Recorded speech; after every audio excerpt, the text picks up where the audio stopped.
right, good evening. Thank you for being here tonight for the listening session. We do have a number of speakers signed up tonight, so each speaker will be limited to 2 minutes, and Mrs. Prue will help with the timekeeping. Thank you, Barb. I'll just jump ahead here. While comments and questions on issues are welcome, law prohibits the board from discussing concerns about individual employees or students in public meetings. Please forward comments regarding individuals to our superintendent. If additional conversation or follow-up is necessary, the superintendent will direct a staff member to contact you.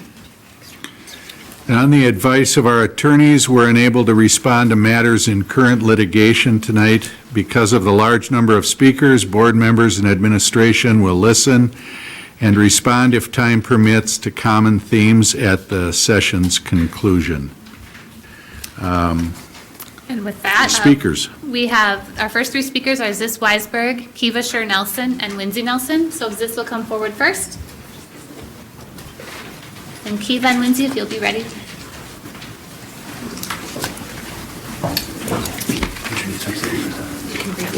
Do you need to state address for record and all of that? We should, yes.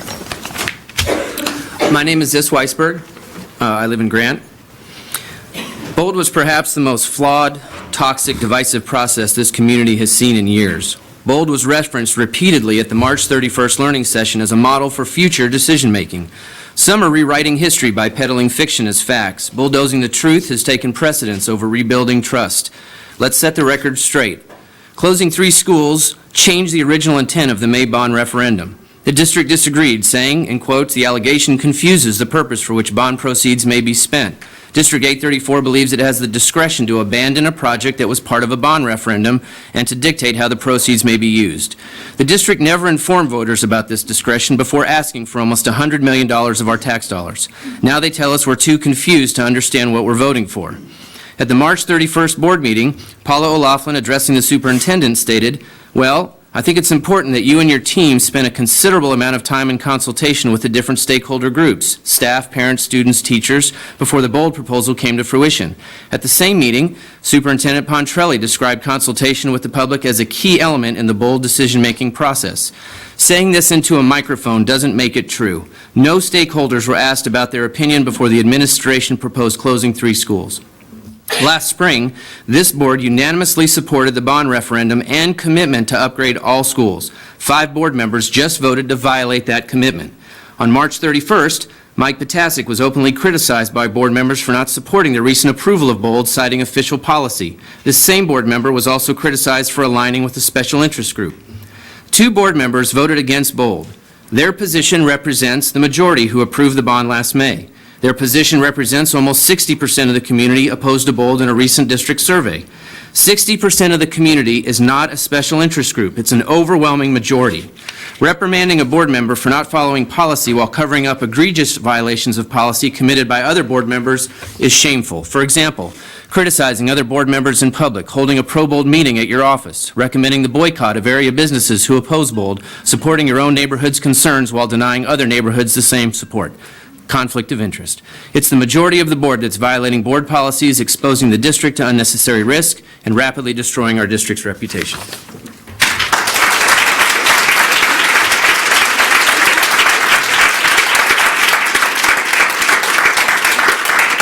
Followed by Lindsay Nelson and Tracy Mankowski.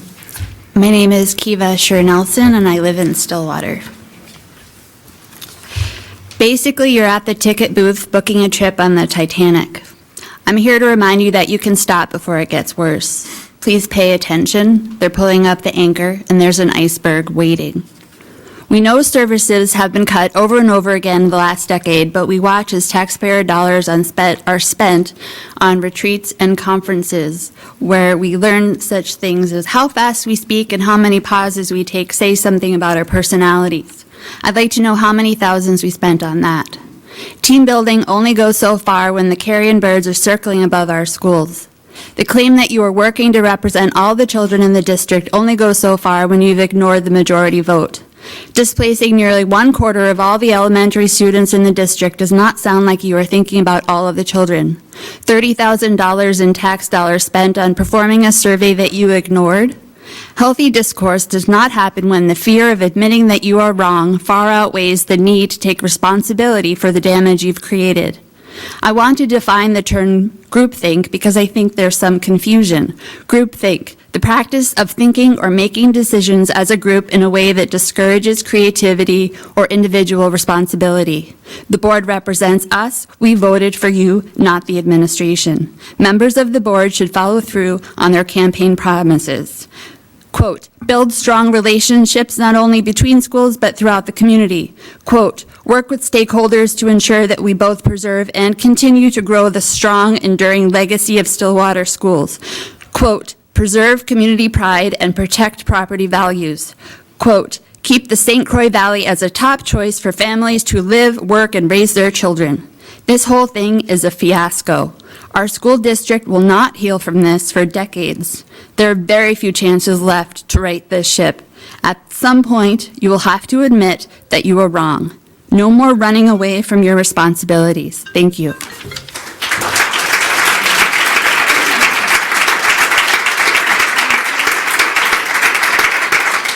Lindsay will be followed by Tracy Mankowski and Lisa DeMars. My name is Lindsay Nelson, and I live in Stillwater. District employees use the BOLD campaign to create dissension amongst schools and communities by pitting North against South, harassing small business owners that opposed BOLD, and by painting our three schools as selfish, resource-draining parasites. Sadly, this heinous behavior has not yet ended with the passing of BOLD. Instead, it has been redirected to the issue of school boundaries. The following statements were taken from emails sent to administration by parents regarding boundary changes. Stonebridge should not have to take on two broken schools. This is uncalled for and overwhelming to students, families, teachers, and principals. Merging three different schools together is over the top. Please respect the bonds and relationships that Stonebridge families have. It seems unfair to take students from their schools to accommodate a new group of children. Regarding Oak Park, there doesn't seem to be any option in which they don't get split up. There should be an option that keeps them together. In response, I'd like to ask this. Isn't it uncalled for to close three traditional schools while two open concept schools less than 3 miles apart remain open? Isn't it overwhelming to the 800 students, families, teachers, and principals of the three closing schools? Isn't it over the top that Stonebridge's bonds and relationships are of greater value than ours? Isn't BOLD taking 800 children from their schools to accommodate future children in the South? And yes, Oak Park students should stay together, but given the number of Oak Park students that exist, they'd need their own school to stay together, which they currently have, but you voted to close it. The reality of BOLD has now made the greater community angry because they too may be sent to new schools with different learning environments and without their classmates. Sadly, instead of holding the district accountable for this mess, parents have shamefully made our children and where they'll go to school the focus of their anger. After being marginalized by both administration and various community members, how can any of us feel safe or secure about sending our children to such unwelcoming and angry learning environments? While I do not blame any parents for being angry that their schools and boundaries may change, I do blame the administration, the board, and Pontrelli for tearing our district apart. Irreversible damage has been done to Stillwater, and you should all be ashamed of yourselves.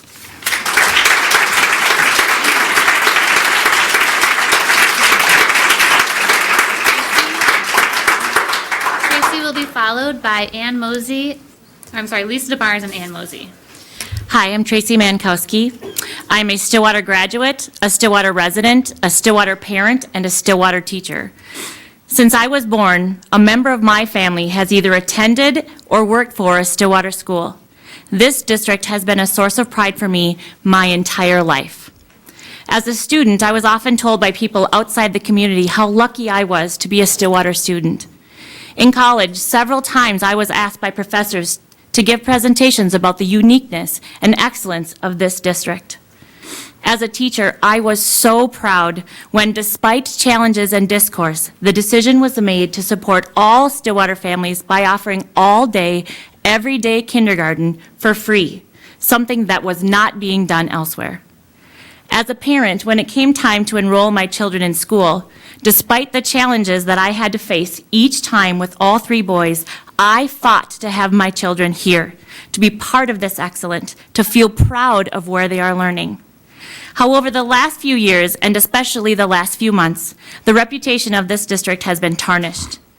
When working with teachers outside of this district, I am often asked, what is happening in Stillwater? It was and continues to be a hard question for me to answer. What could I say when, as a parent of children with special needs, I have watched with frustration as their services diminish and their class sizes boom to the sizes where that in order for students to be able to move around, they first have to move desks and tables. I believe I can have pride in Stillwater schools again. Bold is a good start to finally, once again, look at all of Stillwater students.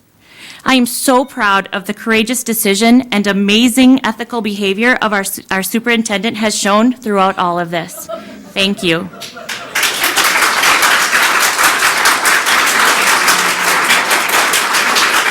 I am proud of the brave decision by the school board to support the superintendent and make the difficult decisions that we voted them in to make, to consider all of our students, not just a few. I believe we can all be proud of Stillwater again as we move forward together.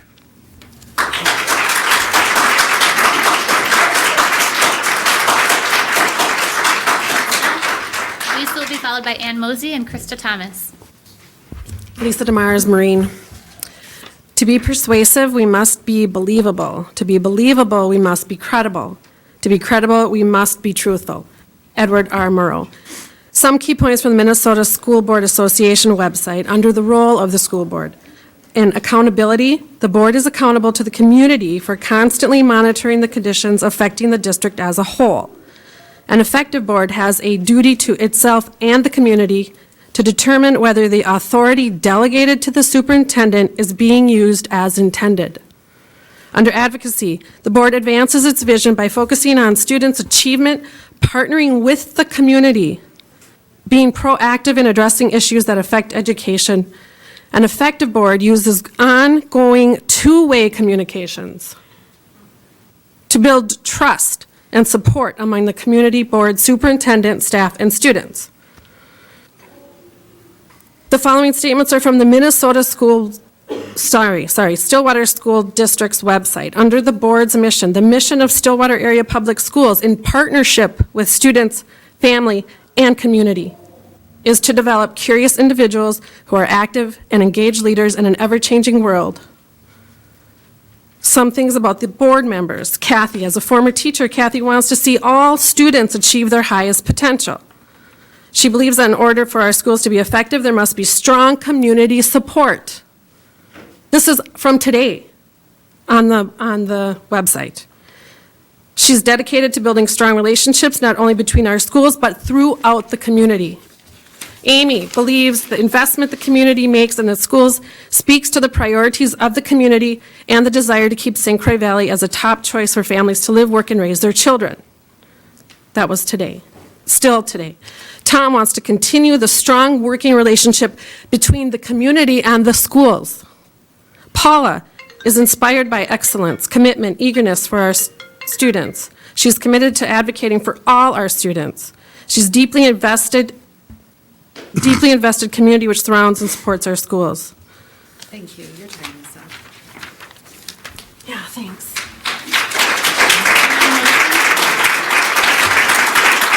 Ann will be followed by Krista Thomas and Myrna Rojas.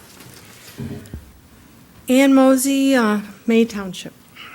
Via social media, South Park characters Herb Garrison and Randy Marsh have called parents in opposition to Bold whiners, morons, bullies, selfish loners engaged in a war of terror, full of manure and opposition Nazis. Randy Marsh has called a parent truly pathetic and paranoid. To another parent, Randy writes, "You will see this too if you decide to remove your white robe, pointed hat, and extinguish that burning cross. These offensive comments include racial slurs, that black lives don't matter, and calling parents radical Muslims. Members of Stop Bold Cold, including myself, believe one of these imposters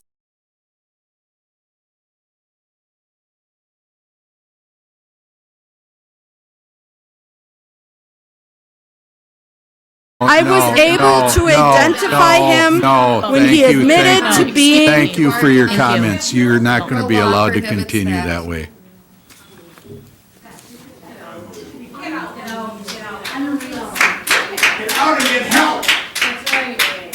Krista Thomas will be followed by Myrna Rojas and Christy Smith. Krista?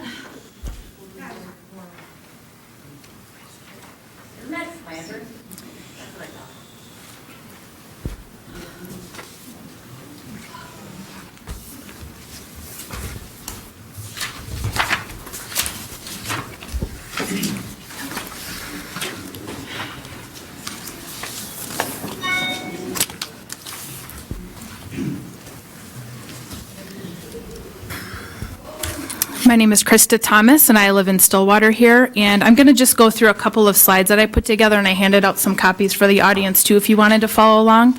But this is just in regards to the Bold decision, and the question has been asked of, what do you think of the boundaries? How do we move forward? Where do we go from here? And parent choice continues to be extremely important, which is part of the reason that we're fighting so hard. And I wanted to share with you, there was a survey that was conducted early on when the Bold proposal was announced. Parents were asked, please rank in order, with number one being most important why you chose Withrow, Marine, or Oak Park for your children. Nearly 400 people completed the survey, and what you will see here is that neighborhood school is valued at 37%, school size, academic achievement, teachers and staff, traditional classroom setting, alumni school, and you can see on down the list the key factors of what have been driving parents' decisions and where to put their kids into school.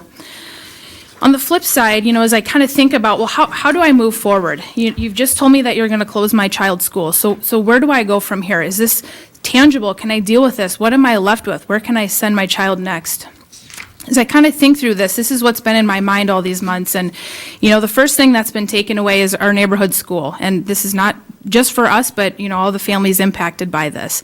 So our kids will be on buses longer. It's degrading the community and property values, and really an overall loss of sense of community.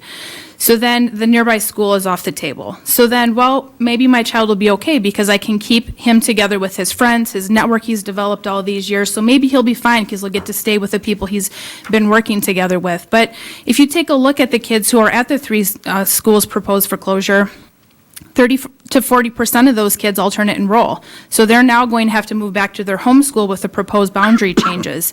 Parts of Withrow will shift to Stonebridge versus transitioning to Rutherford with their peers. Open enrollment is not prioritized, so where do those friends end up? Marine and Withrow get separated, and Oak Park is dispersed greatly. Well, then maybe they can go to a traditional model. Well, the Stonebridge scenario, most of those families are staying there, so having that as an option is not going to be tangible. Also, administration refused to make decisions on this prior to the boundary decisions. Well, then maybe I can alternate enroll. Maybe there's a school that will work. Well, that's not going to happen because the existing schools are going to be at 98 to 99% capacity. So I kind of look for, how do I move forward from here? All of the different scenarios that could play out. The reason I have X's here is what am I left with? What choices do I have? Thank you. Thank you.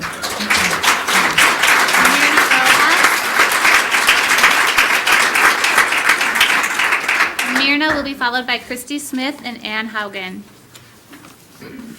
Hi, Myrna Rojas. Stillwater grow in variety of language. We have around 18 different language books in here in Stillwater schools. One of those are Spanish, which I speak.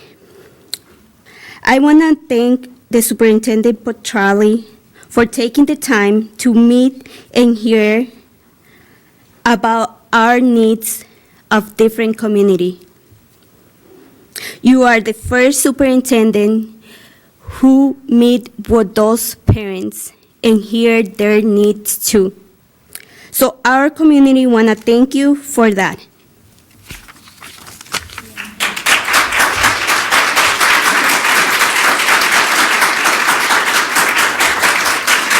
Christy Smith. Christy will be followed by Ann Haugen. And is Chris Nelson here yet? Okay. Hello, my name is Christy Smith, and I am from West Lakeland. First of all, I just want to say that decisions have been made. Change is hard.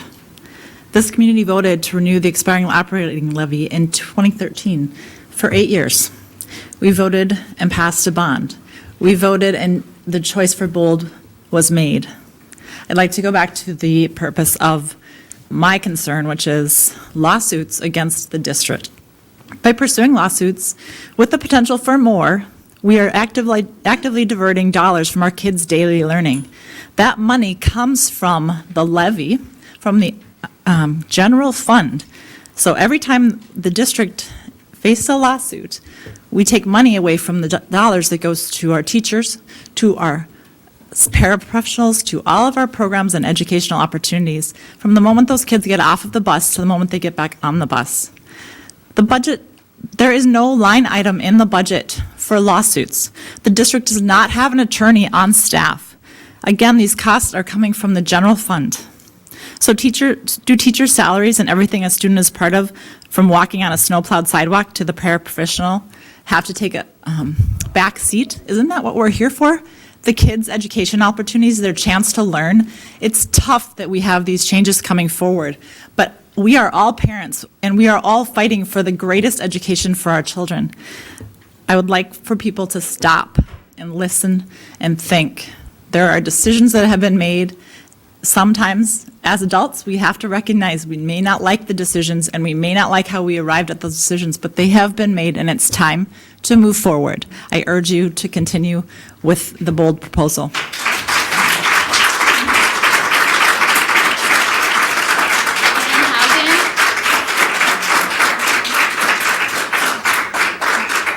Haugen will be followed by Chris Nelson, and Ann Bisgard, I don't believe is here, so Bill Wright. My name is Ann Haugen. I am from Stillwater. My plan tonight was to come to speak in support of the revised boundary recommendation and to ask you to vote yes on it and to keep moving forward. After receiving the email from the district that this would not be voted on tonight because of the consideration of resolution to stay, my plan has changed a bit. I have no idea what the chances are for either side in the lawsuit, but I do know that these can be long and drawn out, with a decision possibly not happening until January of next year. I feel it's best to keep moving forward with the boundaries and transitioning students starting now through the next school year, so the impact on the students, particularly those changing schools, will be thought out with many chances for them to get to know their new surroundings. I feel that voting yes to stay would cause other problems. No matter the outcome, moving forward after the court decisions, the transition process would be hurried and it would make it more difficult for the students and teachers. I also think of the many people who have decided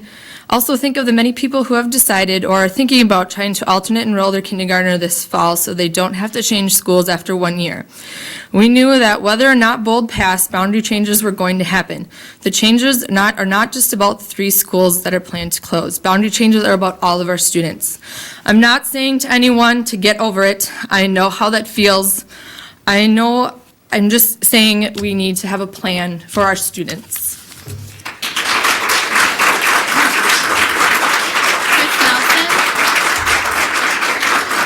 Followed by Bill Wright and Chrissy Wright. Hi. First of all, I'd like to thank you all for your service. This appears to be incredibly difficult, and I want to thank you for having the courage to do this and to sit here and listen to all of this. My name is Christine Nelson. My husband, children, and I live in Lake Elmo. I'm here today not to speak for or against the decisions being discussed in this school district, but instead to make an appeal to all who live in this community. My family moved here from the east side of St. Paul about 10 years ago.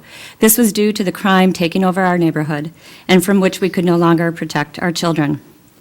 The move was not part of our life plan, and though we could not see it then, this unexpected change was one of the best things that could have happened to us.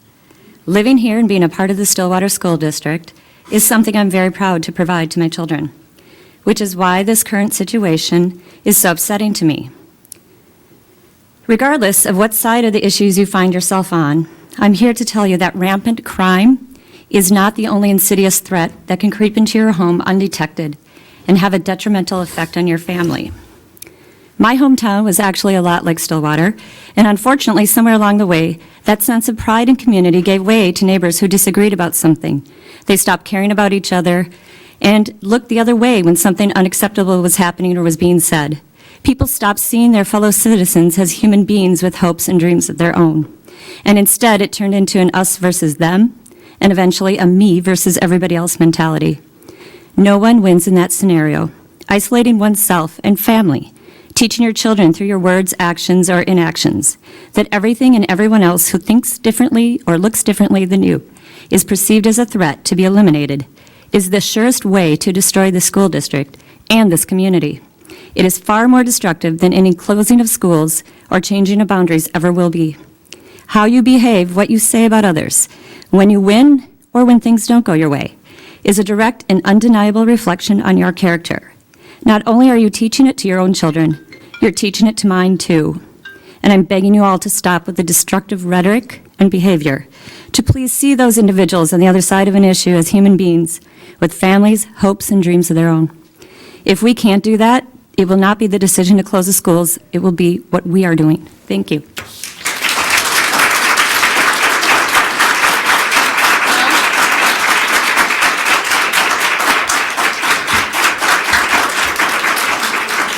will be followed by Chrissy Wright and Molly Kaiser.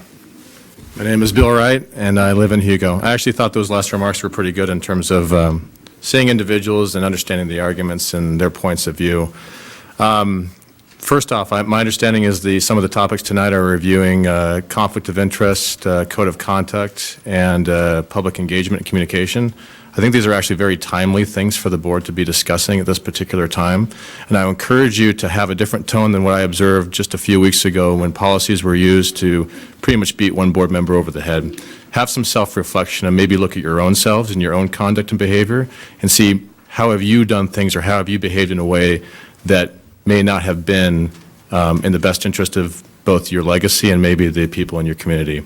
Having said that, we're not here to discuss closures, and I actually, not even boundary situations, obviously, right now tonight, but I think we have bigger issues than the closing of 3 schools, and I actually think it has a lot to do with how this process has been conducted, and I sent an email out to the folks, many of the folks here at this table, about ethical behavior and groupthink. I think some of the groupthink things have been covered, but ethical behavior, my concern is that when you have made decisions, ethics have not been central in the decisions that you have made. You talk about policies, what you can do legally, all these different things, but the ethical ramifications of the decisions you make are not being addressed. How ethical is it to do what you've done to some of these schools? How ethical have these boundary decisions been made as far as how you're impacting these students? It's a big deal, and it's not being addressed. Last point, blaming and shaming. I feel that many people representing the administration of the board have taken to a stance of blaming and shaming, and even some parents, as far as if you don't agree or if something's going wrong, I blame somebody else. We're in a lawsuit right now, apparently, and we're going to blame other people. What have you done to contribute to the fact that we're now in 3 lawsuits? You could have run a much better process, and we would not find ourselves in here in the situation today. Shaming other people who don't agree with you. And to the parents here today, keep fighting for what you believe in. Don't let anyone shame you away from fighting for what you know to be right. That shaming will take all sorts of forms, but keep true to what you believe in. Don't be shamed out of it. Thank you.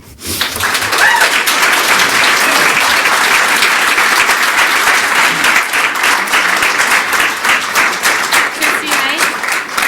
Chrissy will be followed by Molly Kaiser and Anita Foytek-Craigs. My name is Chrissy Wright, and I live in Hugo. Despite being 1 week postpartum, I wanted to come and speak at the listening session.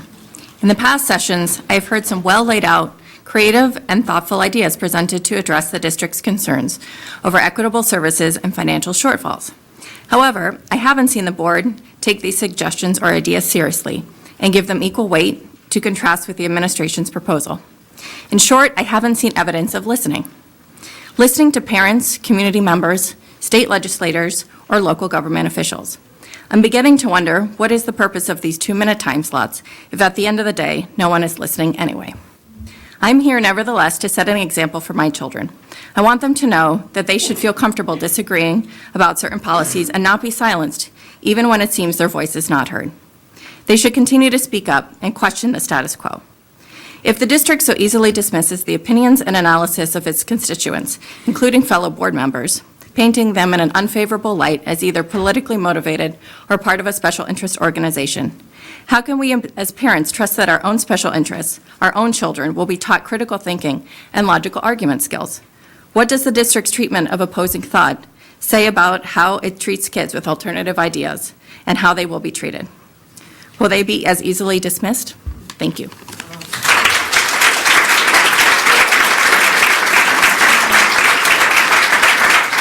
Molly will be followed by Anita Foyta-Craigs and Linda Flood. I'm Molly Kieser. Hello, my name is Molly Kieser, and I live in South Maplewood. I grew up in Waterville, Minnesota, and it's a really small town. One spring day, about 2 years ago, my sister and I treated my mom to a day in Stillwater for her birthday. A day to shop, to eat good food, to walk around. We were tourists here, just really outsiders, passing through for a day to enjoy ourselves. I left at the end of the day wondering, what's it really like to live in such a nice-looking place? It's more welcoming than where I grew up. Are there opportunities for kids and families like I had growing up? Tonight I'm here to learn more about your story, your town story, your school district story. I'm drawn here for many reasons. I'm here because your community is geographically close to mine. Your families and kids may cross paths with mine at some point, and probably already do, and share life in ways at stores, school events, community gatherings. While I'm just an outsider here tonight, you are my community in a global sense. I am watching these lawsuits and the school board and the administration's decisions play out, and it's unreal to me. In a community and a school district in 2016, what I have read and seen deeply saddens me. I'm sorry.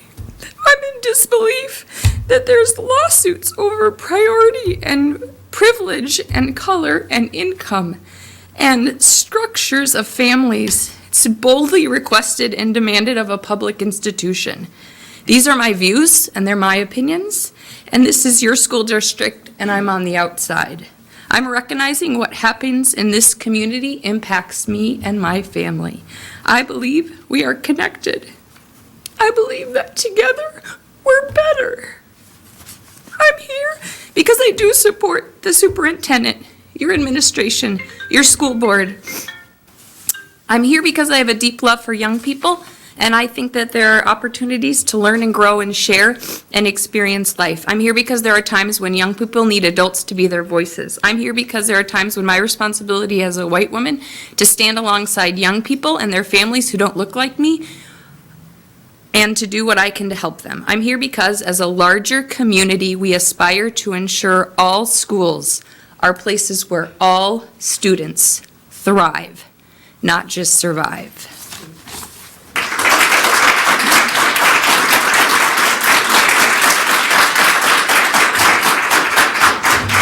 Anita will be followed by Linda Flood and Sue Keller. I don't have any fancy notes, as a lot of people do. I'm just here to speak from my heart, from my passion, from the 13 years of being part of the school district. I'm at the end. My daughter graduates in a couple months. It's been a wonderful ride for her all the way through. And what I learned from being involved with PTA from day one when she entered in the school is we're only in those elementaries for 6 years, 7 years. It'll soon be 6 when we change. Then we're not Afton Lakeland, we're not Lake Elmo, we're not Rutherford, we're ponies. The kids see themselves as ponies. When they're in the high school, they have friends from all across the district. I say we take a page from our kids and realize that they're all together. We are ponies, and the bold works for that and keeps everybody inclusive and works for the benefit of all kids. I think that's important. Secondly, I think that moving forward with the planning of BOLD is important. No matter what happens with the lawsuit, teachers need time to plan. You cannot make those major switches in curriculum and grade levels and have a great program for kids and do it in a few months. And I know teachers know that.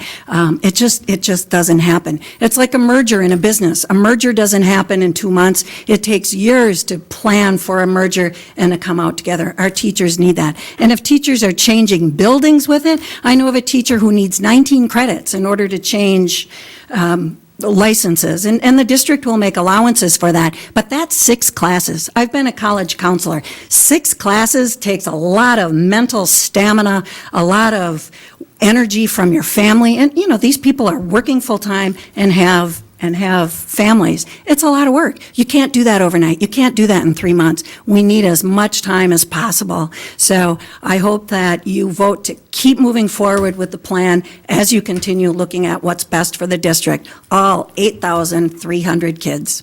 Thank you.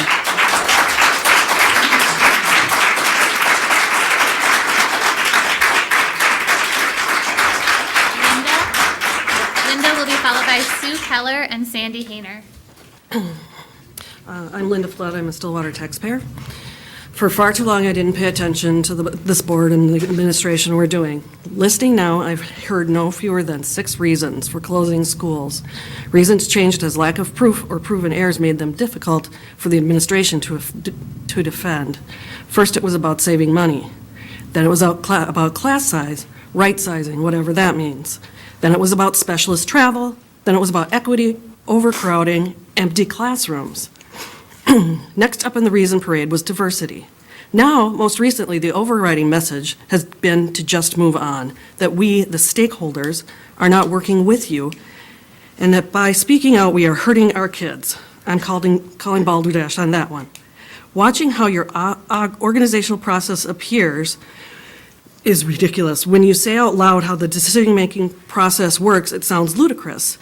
Watching it happen, it seems our administration and finance director decide on a course of action, whether it be budgets or bonds or staffing or 20 to 30% pay increases for themselves.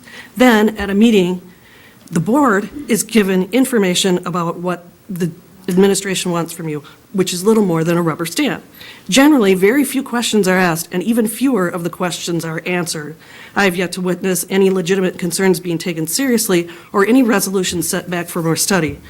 That might just be that I haven't seen enough yet. It seems that by the time it comes to a vote, it is a done deal.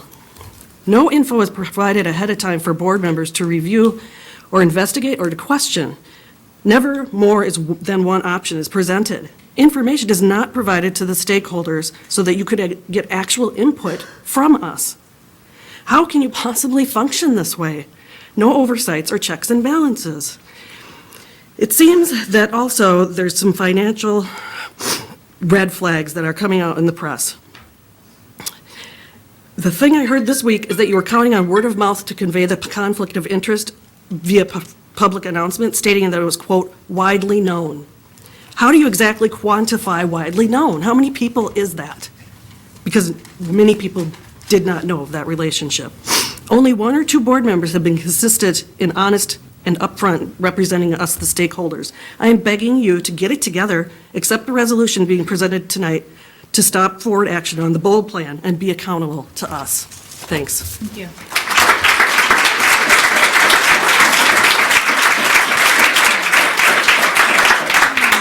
Sue Keller will be followed by Sandy Hayner and Julie Casterly. Hi, my name is Sue Keller. I have a question. How do you understand the word majority? You hired a survey company to come in and capture people's thoughts on the bold plan you were proposing. The survey conducted showed 57%, a clear majority, were against the bold plan. And what happened? I watched the meeting from March 31st. Obviously, there's a lot of common themes here tonight. I was truly appalled by the behavior of the board members. I witnessed bullying, shaming, and intimidation. I heard talks of policies and ethics, and I, along with whoever said it before, suggest you do some self-reflection before you start pointing fingers at others. The board should remain part of the checks and balances of the administration, not a rubber stamp. We are feeling the pain of the bond, but many of the levy promises have gone unfulfilled as well. Some of the taxpayers are funding both sides of the lawsuit. Businesses, city officials, state representatives recognize that the very fact, and that's why they've come forth and will continue to be involved. Obviously, people think it's worth every cent. Calling out that this isn't a political agenda is very short-sighted, to say the least. It's obvious there are ethical violations. The bondholder is not the only conflict. The architectural firm who won the bid puts our district at financial risk. Not only were there 3 firms with lower bid, but it creates a good old boy environment, which will alienate future bidders. The auditor letter that was mentioned had a lot of gray matter in it. The state auditor has no jurisdiction in a court of law. Blaming others is unfortunately a common, underhanded way to skirt responsibility. It is an attempt to distract the conversation away from the school district wrongdoing. Our community sees right through this. We would never be in this situation had the district not betrayed the public trust over and over. You are lacking ethics. You are not listening. This has impacted our district in a revolutionary way. Thank you.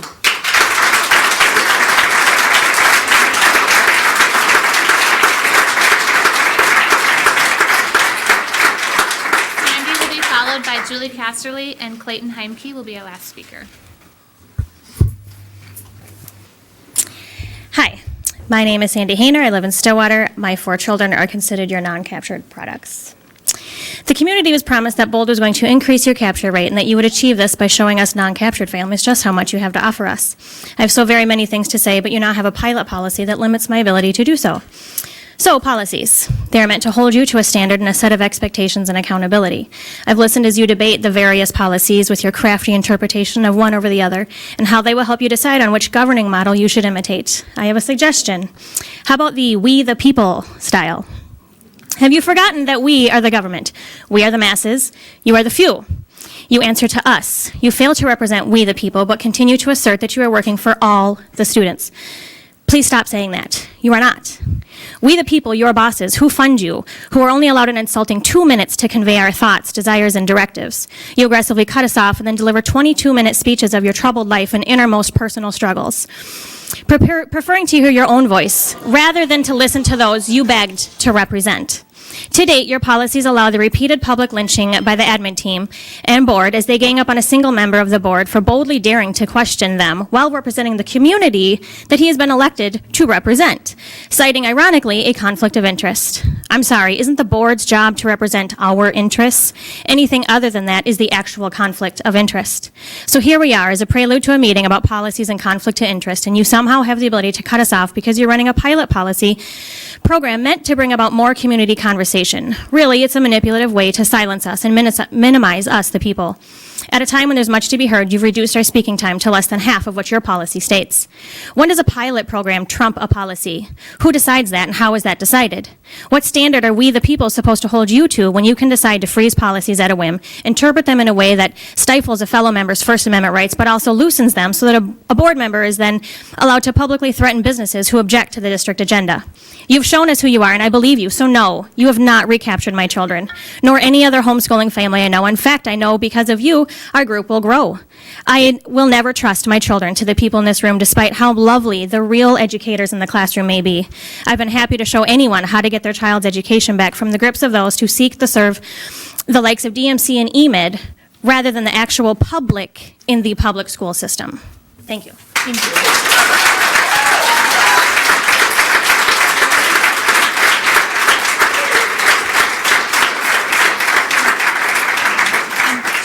Followed by Clayton Heimke. Julie Casterly, Stillwater. Yesterday, an email was sent from the Stillwater Area School District to parents. It read in part, quote, "And so there is dissension with some in our community. Questions are being asked, allegations are being made, doubt is being cast. It's part of a political agenda, and we expect it will continue until legal action has been resolved." First of all, the use of the term dissension is fascinating and problematic to me, given that the vast majority of the district residents opposed Bold. It's interesting that you would choose a term that implies you're the majority, that you're the doctrine, that you're the orthodoxy, and that if anyone is against that, then they're a troublemaker, they're a dissenter. They're causing strife. Second, I want to point out that my concern about conflicts of interest and violations of the open meeting law has nothing to do with any political agenda and nothing to do with any litigation. The only political agenda that I have is that I expect government employees and elected officials to listen to the concerns of their constituents and to provide meaningful answers to their questions, to be honest and candid in their dealings with the public, to avoid conflicts of interest whenever possible, and if you can't avoid the conflict, to disclose it properly to the public, to recognize that even the appearance of a conflict of interest is creating harm, and to have a higher ethical standard for yourself than the minimum requirements of the law. Hey, I can't get indicted for this is not good enough. Is the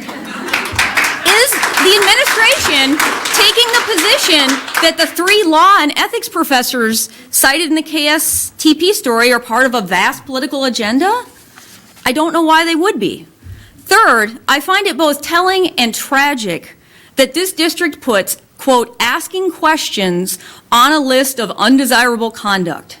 If you're not willing to answer questions, then maybe public service was not a good career choice for you.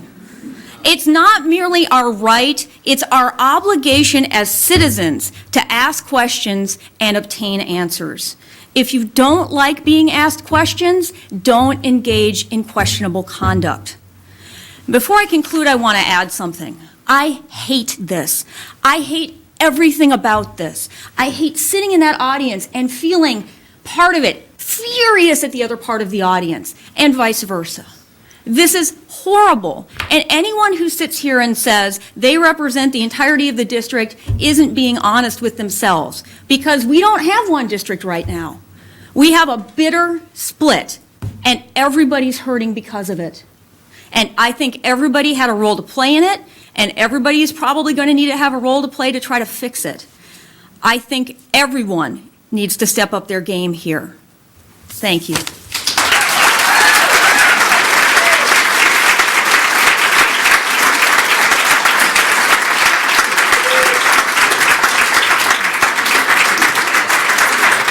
is our last speaker.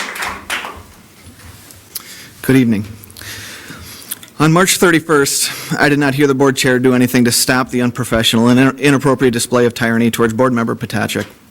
I'd like to understand why. We've learned that members of this board would like a policy, legislation even, to bypass a public vote on continuing levies and instead authorize themselves to take our money to spend it at their pleasure, which as of late has largely been to our displeasure.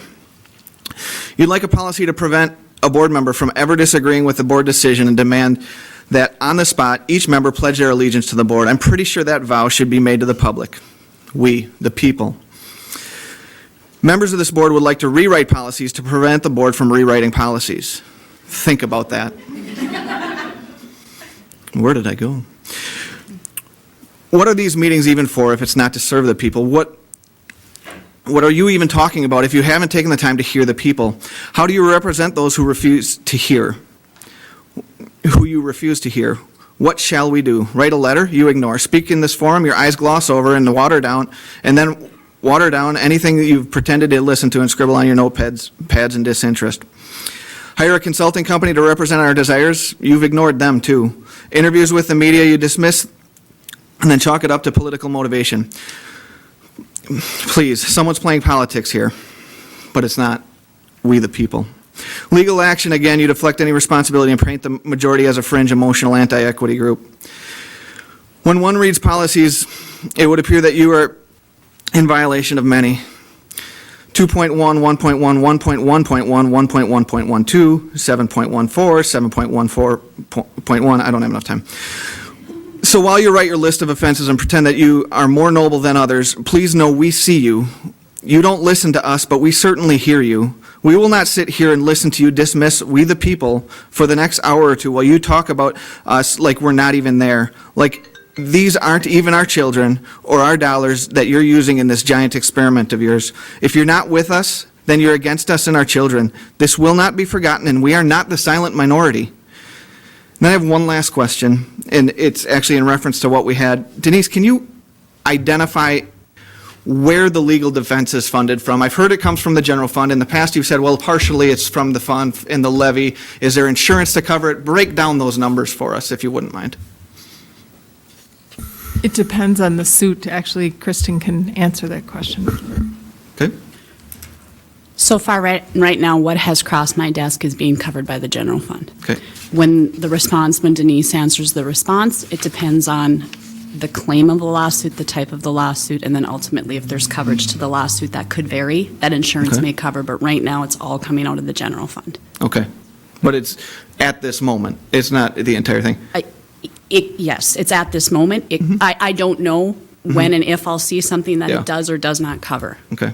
Okay. I just think it's disingenuous to say we shouldn't do this because it affects our children's education, because the lawsuit takes money from our children's education, when in fact, we're trying to protect children's education. And yes, actually, I am in fact trying to Are we protect your done? kids as well. Yeah, no, Okay. I am, but I mean, I'd like to respond. I am. Well, why don't you go out in the audience and do that? Thank you. Are you going to respond?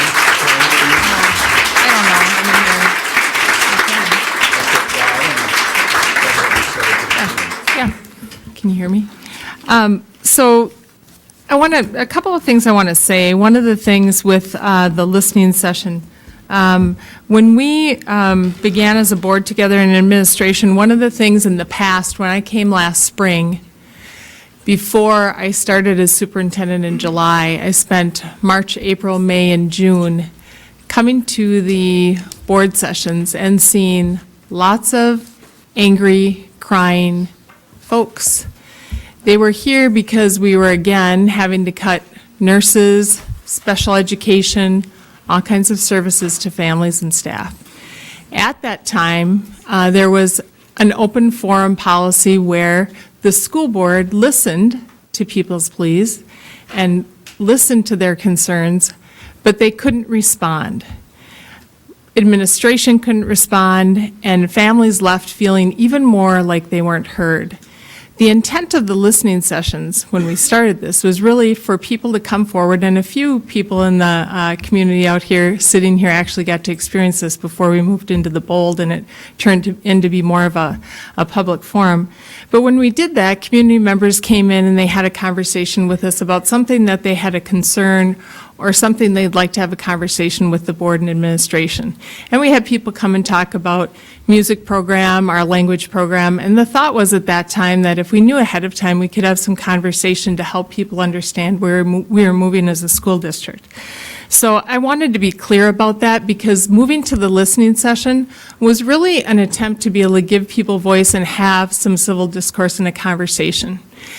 Since the Bold proposal, these have been filled, and we've had the kind of tough decision trying to decide, all right, do we let as many people speak as they want and then not have time to respond, or do we cut it off? And either way, we've had people who haven't been very happy with that. But I think it's important to note for the board that it really was and is an attempt to have more conversation and more clarity for people around some of the things that are happening. Another theme that I heard throughout is the sense of the overall majority from one of the Peter Leatherman surveys that we placed and had people respond to. And one of the things that I think it's important, you can agree or disagree, but one of the things that Peter Leatherman shared with us is, I think many people might agree, the timing of that was probably not great. Doing that ahead of time might be a better result one way or the other. But when we put that survey out, many people said they knew. I think it was like 79 to 80% said they knew what the Bold program was. But if you look deeper into that survey, the results of what that survey were, as far as knowing that it's really about balancing class size, giving more support for kids, the positive things of it, people couldn't respond to that because they were so focused on the school closing. And so there are different numbers, and we can all look at them differently. It's, it's been clear that a lot of people are not happy with the decision, but I wanted to share that as far as with the survey results. And then many of these are probably take more conversation than we have to have for right now. But the other piece I wanted to comment on is, The school board has spent, and some of you have been there for these meetings, learning sessions where they've been asking questions and learning and having civil discourse about things till 11:30, 12 at night, consistently. Trying to learn, trying to weigh the issues and ask those tough questions. If you haven't been there and seen them, you should come. But I think it's important for you to know that there aren't rubber stamps. The school board, there's not one person, and I am speaking for them right now, but there's not one person in the school board or school administration who wants to close a school. And I would urge you, you're all articulate, intelligent, thoughtful people. Let's start putting some of your energy and all of our energy towards our people at the Capitol to have more funding for schools, because nobody wants to go through this.